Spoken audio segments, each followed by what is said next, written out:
मी दिव्या, माझा नवरा एक खूप मोठा बिझनेसमॅन आहे. तसं मला नवऱ्याकडून खूप सारे सुख समाधान मिळत होते. बंद दरवाजा मागे पण ते मला खूप संतुष्ट करायचे. पण ते कामात इतके व्यस्त असायचे की हप्त्यातून 1 किंवा 2च दिवस मला वेळ देऊ शकत होते.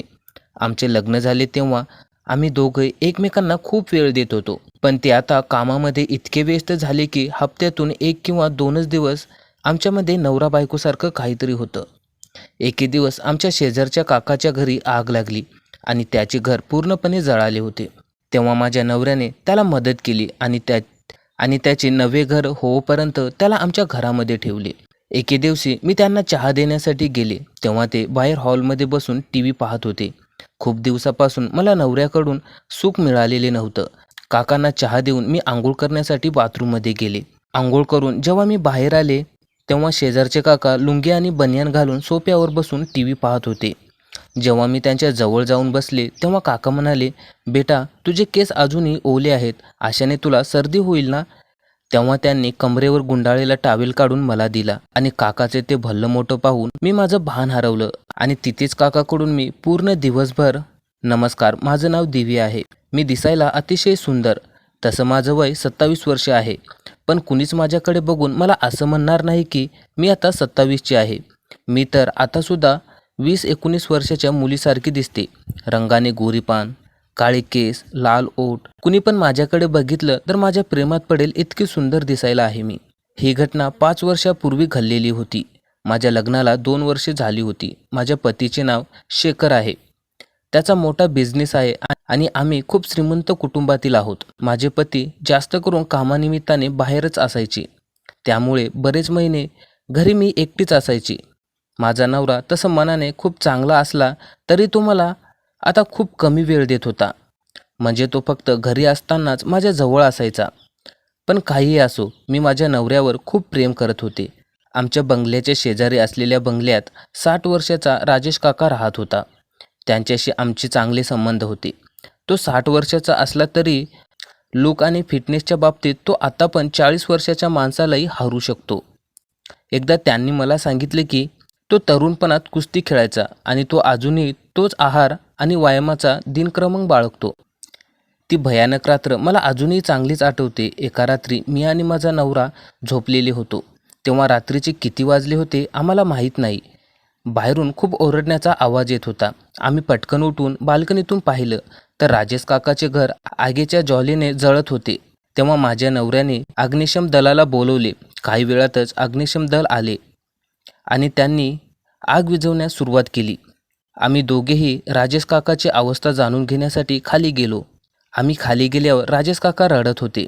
माझ्या नवऱ्याने त्याला थोडा दिलासा दिला म्हणून तो थोडा शांत झाला आणि म्हणाला, माझे घर जळून खाक झाले आहे, माझ्या सर्व आठवणी राख झाल्या आहेत, माझ्या सर्व वस्तू जळून खाक झाल्या आहेत, असे म्हणून तो पुन्हा ढसाढसा रडू लागला. मग माझ्या नवऱ्याने त्याला मिठी मारली आणि म्हणाला, तुम्ही काळजी करू नका, तुम्ही आमच्या घरी या. अग्निशम दलाला आग विझवायला सकाळचे 5 वाजले होते. तोपर्यंत आम्ही दोघे पण तिथेच होतो. दुसऱ्या दिवशी या अपघाताची बातमी संपूर्ण शहरात पसरली. राजेश काका अजूनही खूप उदास होते. त्यांचे घर तयार होण्यापर्यंत आम्ही त्यांना आमच्या घरात राहण्यास सांगितले. सकाळी नाश्ता करत असताना माझ्या पतीने राजेश काकाला विचारले, तुमचे नवे घर बांधण्यामध्ये जर आमची काही मदत हवी असेल तर आम्हाला नक्की कळवा. राजेशजी म्हणाले, अरे नाही बेटा, तू मला तुझ्या घरात राहायला जागा दिलीस हेच माझ्यासाठी खूप आहे. मग मी म्हणाले, घर पुन्हा बांधायला खूप खर्च येईल ना. त्यावर ते म्हणाले, हो, पण मला पैशाची चिंता नाही, माझा इतका मोठा व्यवसाय आहे, मला पैशाची कमतरता नाही. दुःख एवढेच आहे की माझ्या आठवणी त्या घराशी जोडल्या गेल्या होत्या. एवढे बोलून त्यांचा कंठ दाटून आला आणि तो पुन्हा ढसाढसा रडू लागले. म्हणून मी त्याला मिठी मारली आणि शांत केले. पण ती मिठी इतकी भयानक ठरणार होती याची मी जराही कल्पना केलेली नव्हती. नंतर आम्ही सर्वजण जेवण करून झोपायला गेलो. राजेश काका खाली गेस्ट रूममध्ये झोपले आणि आम्ही दोघे आमच्या खोलीत वरच्या मजल्यावर झोपलो. आठवड्याभरानंतर त्यांच्या घराचे काम सुरू झाले आणि माझ्या पतीला महत्त्वाच्या कामासाठी 2 महिन्यासाठी अमेरिकेला जावे लागले. पण या 2 महिन्यामध्ये माझ्यात आणि राजेश काकामध्ये असं काही होईल हे मी कधी स्वप्नात पण विचार केलेला नव्हता. आता घरामध्ये मी आणि राजेश काका असे आम्ही दोघेच होतो. पहिले 2-3 दिवस अगदी सामान्य होते. मग एके रात्री राजेश काका बाहेर हॉलमध्ये टी व्ही पाहत होते. आमचे संध्याकाळचे जेवण वगैरे संपूर्ण झालेले होते. मला झोपण्याआधी आंघोळ करायची सवय होती, त्यामुळे रोज रात्रीप्रमाणे आजही मी आंघोळ करून बाहेर आले. म्हटलं थोडा वेळ टी व्ही पाहावे, म्हणून मी खाली गेले. माझे केस अजूनही ओले होते आणि मी नाईट गाऊन घातलेला होता. मी जाऊन राजेश काकाच्या शेजारी सोफ्यावर बसले.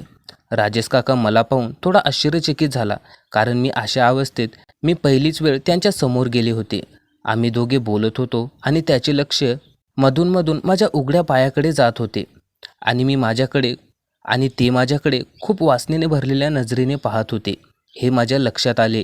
नवरा जाऊन आता जवळपास 20 ते 25 दिवस होत होते. त्यामुळे माझ्या पण मनामध्ये राजेश काकाबद्दल खूप वेगवेगळे विचार येत होते.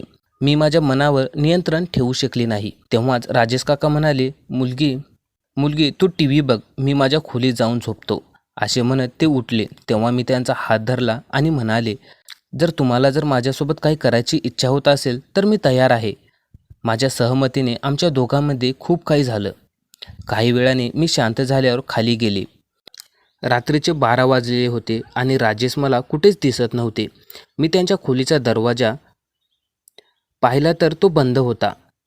मग मी हळूच दरवाजा उघडला आणि पाहिले की राजेश काका एका कोपऱ्यात बसून रडत होते.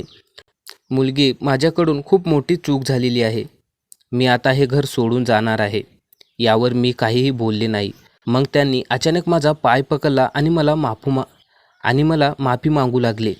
मी त्याला उभे केले आणि सांगितले आणि म्हणाले, चला बाहेर जाऊन बोलूया. बाहेर येताना तो मला म्हणाला, बघ बेटा, मी हे घर सोडून जात आहे. मी म्हणाले, हे करू नका, या वयात तुम्ही कुठे जाणार आहात? मी त्यांना इथेच थांबायला सांगितले आणि म्हणाले, यात तुमची काहीही चूक नाही. काल रात्री मी जर पुढाकार घेतला नसता तर असं काहीही झालं असतं. बेटा, पण माझीही चूक आहेच ना यात. त्यावर मी म्हणाले, ही गोष्ट मिटून आपल्या दोघांमध्ये जे काही झालं ते विसरून जायला हवं. त्यांनी पण या गोष्टीवर होकार दिला आणि म्हणाले, ठीक आहे. आणि मग मी बाथरूममध्ये गेले आणि तिथून सरळ माझ्या रूममध्ये झोपायला गेले. तर मित्रांनो, तुम्हाला काय वाटते, दिव्या आणि राजेश यांच्या वासनेवर नियंत्रण हे दोघे ठेवू शकतील का? की सर्व मर्यादा ओलांडून नवीन नातं जोडतील का? हे मला कमेंट करून नक्की सांगा.